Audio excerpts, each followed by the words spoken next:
վերջնական պայմանագրի շուրջ։ Պարոն Խաչատրյան, ընդհանրապես չեմ խուսափում,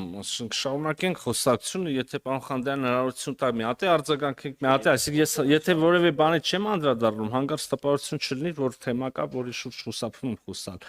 Օրինակ, որ ասում եք, որ մենք ստացանք այսքան, ժառանգեցինք այսքան, դուք էլ հանգիստ գնում եք Արցախի Հանրապետություն։ Որ ասում եք Արցախի Հանրապետություն, մի հատ խնդրում եմ, կասեք ինչ նկատի ունեք։